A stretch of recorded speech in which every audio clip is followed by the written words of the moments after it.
تفکر، اور اس کے بعد پھر چاروں کی تشریح کی کہ حلم سے مراد کیا ہے، قدر سے مراد کیا ہے، تقدیر سے مراد کیا ہے، تفکر سے مراد کیا ہے۔ یہ چونکہ ضمناً آیا ہے اس لیے اس کی تفصیل میں بیان نہیں کرنا چاہتا اس وقت میں۔ آپ سے تو فقط یہ کہنا ہے کہ علم کا رسوخ اپنے اندر پیدا کرنے کی فکر کرنی ہے۔ دوسری چیز ہے حضرت محمد رسول اللہ صلی اللہ علیہ وسلم اور حضرات صحابہ کرام خلفائے راشدین اور اسلاف امت کے طریقے کی پابندی کرنا، سنت کا اتباع، صحابہ کا اتباع، سلف صالحین کا اتباع اور بدعات سے مکمل اجتناب۔ تیسری صفت جو لکھی ہے، میرے سامنے ایک مضمون ہے مختصر سا، اس میں اشارے لکھے ہوئے ہیں، کبھی کبھی بیان کرتا ہوں۔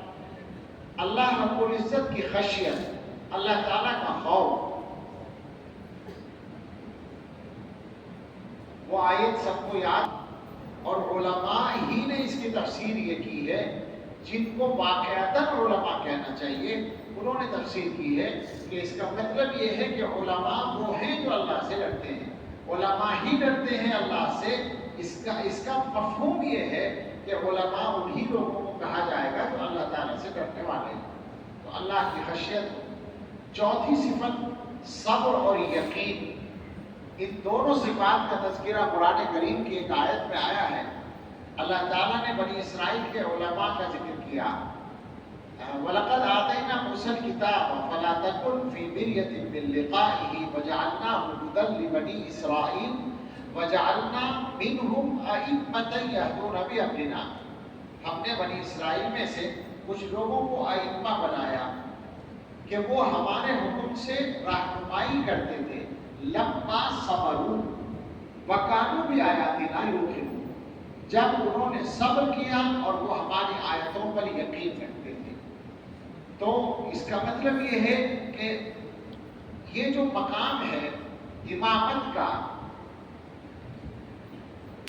مسجد کی امامت بھی شامل ہے اس میں، ایسا نہیں کہ مسجد کی امامت حقیر ہو، لیکن مراد ہے قیادت۔ قیادت کا ایک حصہ امامت بھی ہے۔ ویسے تو لوگوں نے اقبال مرحوم کے شعر سے امامت کی تحقیر پر خوب باتیں کی ہیں کہ قوم کیا ہے، قوموں کی امامت کیا ہے، اس کو کیا جانے، بیچارے 2 رکعت کے امام۔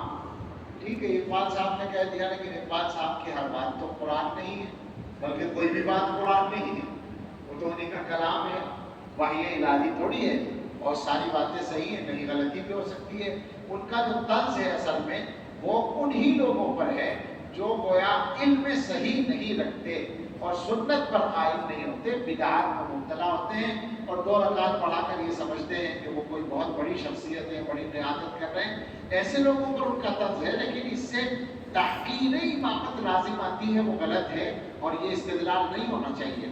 تو میں کہہ رہا تھا کہ یہ جو قیادت کا منصب اللہ تعالیٰ عطا کرتے ہیں، اس کے لیے لما صبروا، اور لما صبروا جو ہے ماضی کا صیغہ ہے، اس کا مطلب ہے کہ پہلے صبر ہوگا پھر قیادت ملے گی، قیادت بعد میں ملے گی، صبر پہلے کرنا پڑے گا۔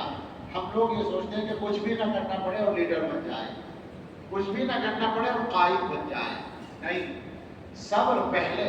اور وَكَانُوا بِآيَاتِنَا يُوقِنُونَ، یقین چاہیے، اور یہ جملہ استمراری ہے، آپ سمجھتے ہیں، تو اس کا مطلب ہے کہ یقین شروع سے آخر تک جاری رہنا چاہیے۔ مجھے ایسا خیال آتا ہے کہ لما صبروں کو تو ماضی کے ساتھ بیان کر دیا، یعنی پہلے صبر کرو گے پھر قیادت مل جائے گی، اس کے بعد حالات اچھے ہوں گے، صبر کی ضرورت ہر وقت نہیں پڑے گی، خاص طور سے دنیاوی معاملات میں انشاءاللہ کشادگی ہوگی، لیکن یقین کا استمرار رہنا ضروری ہے۔ وَكَانُوا بِآيَاتِنَا يُوقِنُونَ، یہ تیسری صفت ہے، چوتھی صفت ہے۔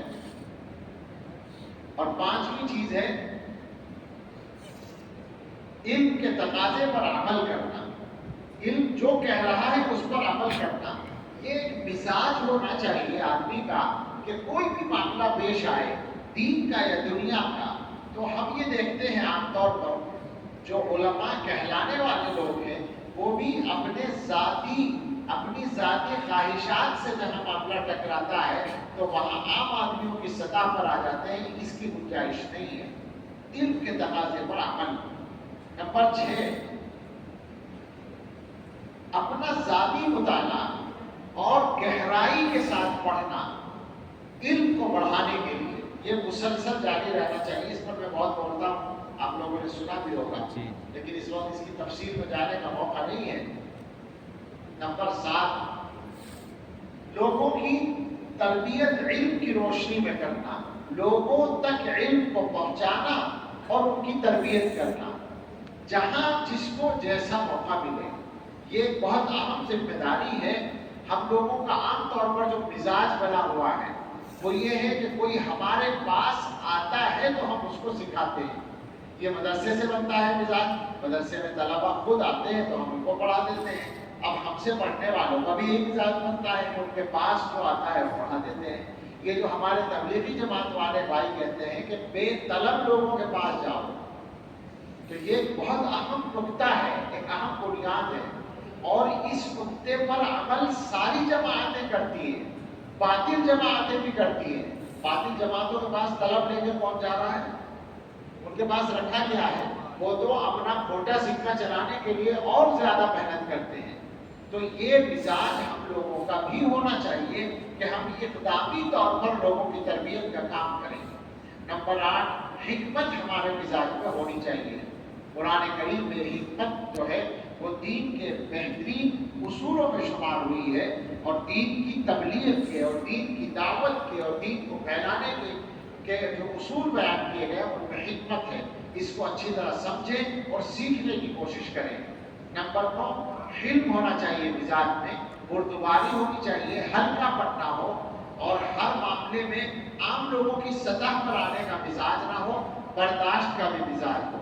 اور نمبر 10 ہمارے اس مضمون میں لکھا ہے الفقہ، کہ آدمی کے مزاج میں فقہ ہونا چاہیے، تو گویا وہ تفقہ کا مزاج رکھتا ہو، دین کی گویا فہم صحیح اور فہم عمیق اس کے پاس ہو. ایک مضمون اور ہے میرے سامنے، جس میں کچھ ذمہ داریاں بیان کی گئی ہیں. نمبر 1، لوگوں کے سامنے حق بیان کرنا اور اس کو لوگوں تک پہنچانا. نمبر 2، علم کو تحریف سے اور بگاڑ سے محفوظ رکھنا. یہ بڑی نازک ذمہ داری ہے. میں دوبارہ آؤں گا بعض چیزوں پر، اس لیے میں ابھی جلدی سے گزر رہا ہوں. نمبر 3، لوگوں کی ضرورت کے مطابق ان کو سکھانا. نمبر 4، اللہ کی طرف لوگوں کو دعوت دینا، اور دعوت دینے کا مطلب ایک ہی پہلو نہیں ہے، ایک ہی طریقہ نہیں ہے. خاص طور سے جو دعوت کا نمبر 1 کا طریقہ ہے وہ امر بالمعروف اور نہی عن المنکر ہے، اس کو زندہ کرنا. نمبر 5، لوگوں کو شریعت کے احکام بتانا، جہاں ضرورت ہو ان کو فتویٰ دینا. نمبر 6، لوگوں کے مزاج اور طبیعتوں کے اعتبار سے ان کے ساتھ خیر خواہی کرنا، ہمیشہ خیر خواہی کرنا، ان کے مزاج کی رعایت کرتے ہوئے. نمبر 7، جب فتنوں کا دور آئے تو فتنوں کے زمانے میں لوگوں کو حق پر قائم رکھنے کی کوشش کرنا اور ان کے سامنے حق کی وضاحت کرنا. نمبر 8، گمراہ لوگوں سے مقابلہ کرنا. نمبر 9، اہل فہم اور اہل عقل سے مشورہ کرنا. اور نمبر 10، لوگوں کی قیادت حضرات انبیاء علیہ السلام کے منہاج کی روشنی میں کرنا. یہ میرے خیال سے 10-30 چیزیں ہو گئی شاید، تو ان کو اگر اللہ کرے آپ محفوظ رکھیں. اب میں کچھ اردو میں بات کروں تھوڑی سی، یعنی اپنے ترتیب کے مطابق 2-3 باتیں آپ سے عرض کرنا چاہتا ہوں.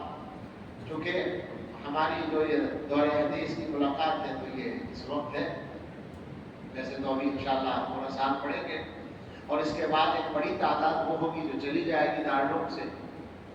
زندگی کے چیلنج بہت سارے آپ کے سامنے ہیں، اور آپ میں بہت سارے لوگ وہ ہیں جو سنجیدہ ہیں اور سنجیدگی کے ساتھ زندگی گزارنا چاہتے ہیں اور زندگی کی ذمہ داریوں کو سمجھنا چاہتے ہیں. کچھ لوگ ابھی آپ میں ایسے بھی ہیں جن میں سنجیدگی ابھی تک نہیں آئی ہے، گستاخی معاف فرمائیں، مگر نہ معاف فرمائیں کوئی بات نہیں، یہ تو قصدن کی جا رہی ہے سمجھانے ہی کے لیے کہ واپس آ جائیں صحیح بات کی طرف اور استقامت اختیار کرنے کی کوشش کریں.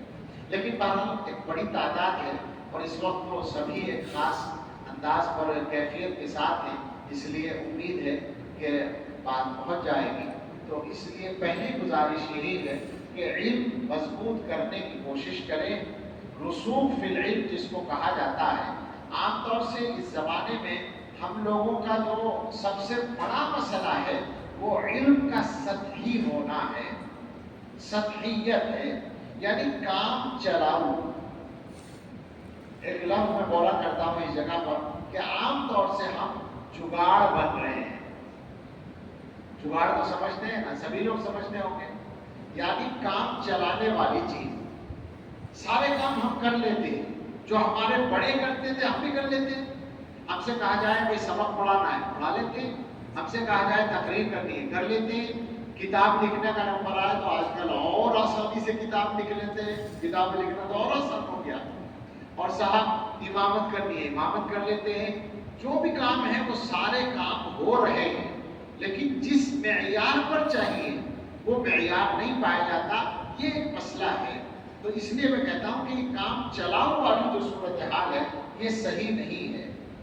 آپ اپنے اکابر کو دیکھیں تو آپ کو محسوس ہوگا مسئلہ ہے ان کو دیکھنے کا، ان کو پڑھنے کا، ان کو سمجھنے کا، تو آپ کو پتہ چلے گا کہ وہ کس طرح سے علم کے لیے قربانی دیتے تھے اور کس طرح سے علم کے اندر ان کا انہمام ہوتا تھا، رسوخ ہوتا تھا۔